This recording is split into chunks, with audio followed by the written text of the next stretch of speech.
Rosana Rocha, eu tô aqui hoje para falar sobre a importância das narrativas autobiográficas, ou seja, daqueles registros em que a gente relata sobre o nosso fazer pedagógico, sobre as nossas experiências, ou seja, aquelas narrativas, aqueles textos em que a gente conta o que a gente fez, o que a gente pensou, o que a gente abordou. Essas narrativas, o quanto que elas podem servir de formação. É comum nós professores e nós gestores pensarmos que registro é uma coisa ruim. E aí a gente não vê o quanto eles são aliados. Então, nesse sentido, a gente está hoje aqui para trazer a fundamentação teórico-metodológica da importância do registro para a formação sua, professor, e sua, gestor, para a nossa formação, para a nossa autoformação. E a gente vai trazer então aqui da Fujikawa o que ela fala dos registros. Geralmente quando nos pedem algum relatório, quando nos pedem algum registro de alguma ação, a gente não gosta muito. E aí a gente tem que aprender a gostar e a perceber o quanto que esses registros podem servir para nós como estratégias formativas. A Fujikawa em 2006 traz já esse indício. Ela diz sobre a importância dos registros e diz que os registros revelam aspectos significativos do trabalho desenvolvido. Eles revelam, eles mostram muita coisa que está oculta, muita coisa que está misturada, confusa, a gente consegue organizar, consegue revelar. As intenções pedagógicas educacionais, os objetos de trabalho, os percursos metodológicos e seus encaminhamentos, a sequência e encadeamento das ações, os propósitos das atividades, dentre outros. Ele revela o que a gente faz, como a gente faz, por quê, em que a gente se baseia. Eles podem se converter, eles podem, em oportunidades formativas, você pode se formar através desses registros, no processo de apropriação e revisão do conhecimento produzido no cotidiano. Então, o que eu faço no cotidiano, ao escrever, eu me aproprio daquilo e eu posso transformar numa estratégia formativa, que é o objetivo deste curso. E aí a gente diz, o conhecimento produzido no cotidiano das práticas pedagógicas, quando dão visibilidade e materialidade para o pensar sobre o fazer. Muitas vezes nós professores, nós gestores, nós estamos lá tão atarefados que a gente não para pensar sobre o que a gente está fazendo. A gente não para desvelar, para dar visibilidade. E o registro bem feito e um texto em que a gente se coloque verdadeiramente, ele traz essa oportunidade formativa. Fujikawa ainda diz o seguinte, a elaboração desses documentos no decorrer do trabalho escolar, dos registros, permeado de percalços e avanços, projeções e realizações, hipóteses e constatações, dilemas e suposições, ou seja, eu não só vou registrar o que é bom, eu vou registrar também as minhas dificuldades, os pontos positivos, os pontos negativos, os avanços e os retrocessos, ou seja, eu registro sobre tudo. E ao registrar, permite-se objetivar as questões que ocorrem nessa realidade. Isso não significa cristalizar as ações, as atitudes e os comportamentos, considerando os imutáveis ou determinados porque jazem escritos. Então aqui a gente tem Freire também que segue nesse sentido. Nós temos o inacabamento do profissional. Você, professor, você, gestor, não está inacabado, está aprendendo sempre. E quando a gente escreve, tem muito professor que acha, mas quando eu escrever, ou o diretor, eu vou estar cristalizando, eu vou estar engessando o meu trabalho. Muito pelo contrário, ele possibilita esse registro, essa visibilidade, mas ele também pode ser modificado, é mutável esse registro, ele serve nesse sentido. E aí ele diz o seguinte, implicam considerar as possibilidades que o registro apresenta na revelação da realidade capturada. Então tem coisas na nossa prática docente, mas por que aquele aluno não aprende? Mas por que aquele funcionário não vai? E quando a gente registra sobre o assunto, nossa, pode ser isso. A gente elucida, ou seja, a gente vai usar isso como uma possibilidade de revelar a realidade que a gente está capturando, permitindo observar também o que se revela pela ocultação de dados na escrita. Então, de repente, a gente está escrevendo sobre um fazer nosso em sala e tem uma situação que a gente está constrangido em escrever. Aquele fato de ocultar, de não escrever sobre, também nos revela alguma coisa. Será que minha postura foi ideal? Porque se não foi, se foi, por que eu não posso escrever sobre? E aí a gente traz esse registro como possibilidade de revelar para nós mesmos o que nós estamos fazendo de bom, de ruim, quais são nossos avanços e nossas dificuldades, nossos retrocessos.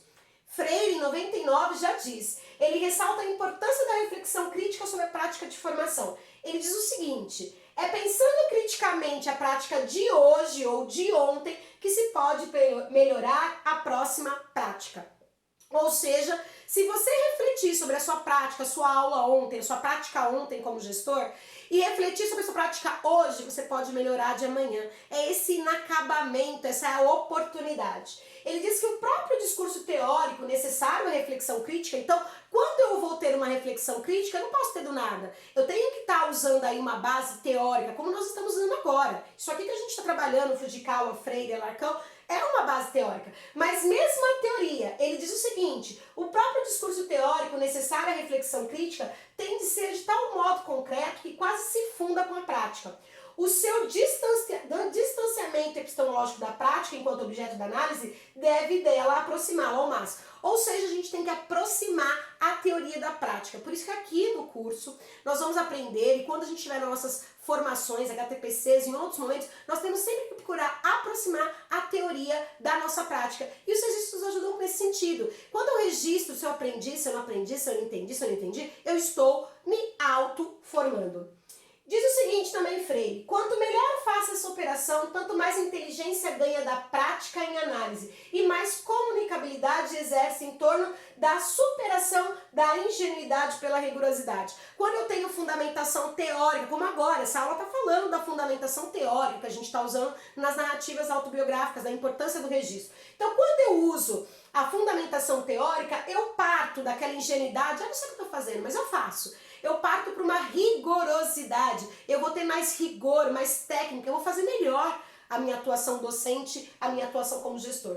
Por outro lado, quanto mais assumo como estou sendo e percebo as razões do ser, de por que estou sendo assim, mais me torno capaz de mudar, de promover-me, no caso do estado da curiosidade ingênua para a curiosidade epistemológica, aquela curiosidade de aprender. E aí ele diz: o pensar sobre o como estou fazendo, o como estou sendo, as razões de por que eu ensino assim ou não ensino assado, as razões de por que eu abordo um funcionário assim e não assado. Quando eu penso e escrevo e reflito e registro sobre as minhas ações, nas minhas narrativas autobiográficas que descrevem meu fazer, meu agir profissional, eu estou tendo a oportunidade de refletir criticamente e de trazer a teoria para a minha prática. E aí eu me formo.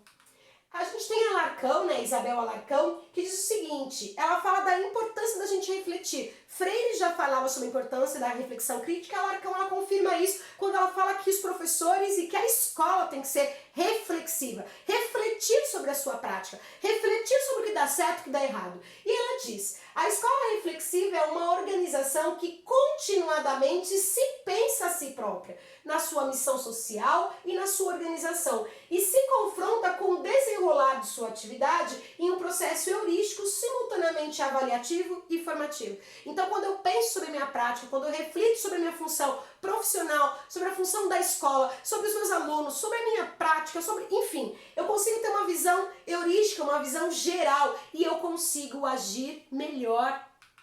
Ela diz também ainda, Alarcão, sobre a escola reflexiva: a escola que se pensa e avalia em seu projeto educativo é uma organização aprendente e qualifica não apenas os que nela estudam, mas também os que nela ensinam ou apoiam esses e aqueles. É uma escola que gera conhecimento sobre si própria e, desse modo, contribui para o conhecimento sobre a instituição e a chamada escola. Então, quando nós produzimos narrativas autobiográficas, nós estamos fazendo um processo de avaliação, mas uma avaliação para que a gente se forme, uma avaliação formativa, uma avaliação construtiva. É esse o intuito. E essa escola, né, que pensa sobre si própria, que registra sobre si própria, esse profissional, você professor, você gestor, que pensa sobre o seu fazer, que registra sobre isso, pode ser até no próprio diário, pode ser nos relatos seus, inclusive se você não tem um diário, é uma oportunidade única, mágica, a gente vai falar sobre isso no decorrer do nosso curso, mas o objetivo é isso mesmo: a escola, o profissional, porque nós representamos a escola, nós gestores, nós professores. Então a escola tem que pensar sobre si mesma.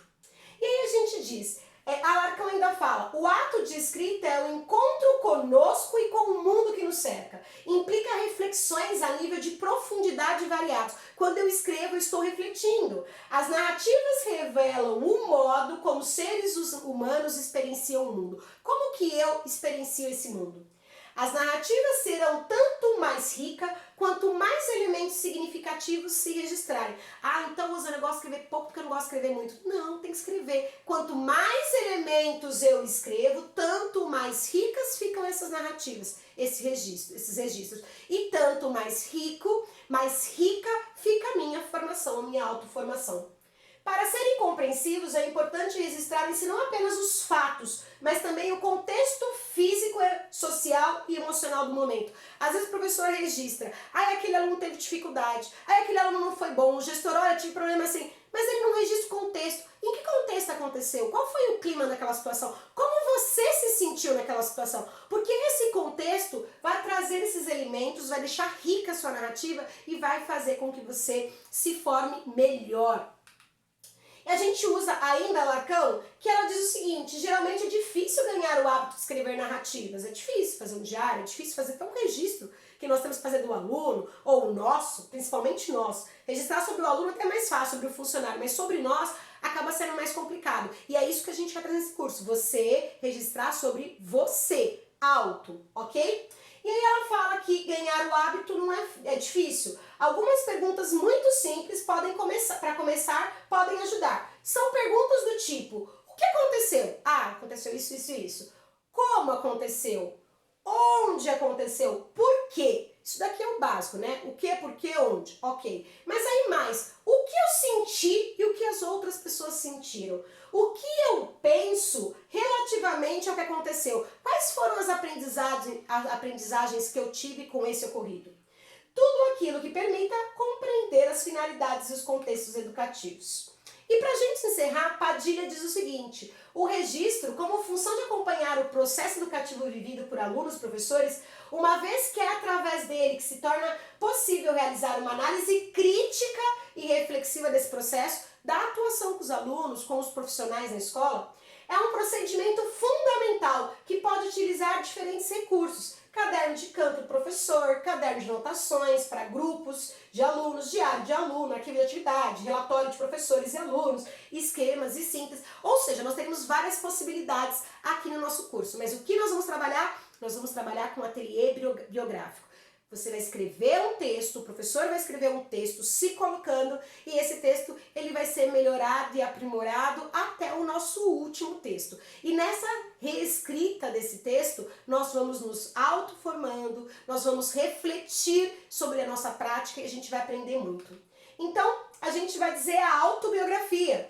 A autobiografia tem sido combinada com uma orientação fenomenológica para enfatizar aspectos formativos do currículo, entendido de forma ampla como experiência vivida. Então, as narrativas, a autobiografia, ela serve para a gente expor a experiência vivida. Nessa perspectiva, o método que a gente vai usar, que é o método autobiográfico, nos permitiria investigar as formas pelas quais a nossa subjetividade e identidade são formadas. Como você se forma como professor, como gestor? Então a gente consegue revelar isso nos textos que a gente escreve, nas narrativas. O método autobiográfico, na visão de Pinar, permite focalizar o concreto, o singular, o situacional, o histórico na nossa vida. Nós vamos aprender muito, muito, nós mesmos. Por isso que é um curso de autoatualização. E aí, para que a gente encerrar, esse método ele não se limita a desvelar os momentos, aspectos formativos da nossa vida, sobretudo na nossa vida educacional e pedagógica. Ele próprio tem a dimensão formativa e autotransformativa. A gente vai se formar e se autotransformar. A autobiografia tem um objetivo libertador, emancipador. Você vai se libertar de alguns preconceitos que você tem, de alguns impedimentos, você vai se libertar, se emancipar.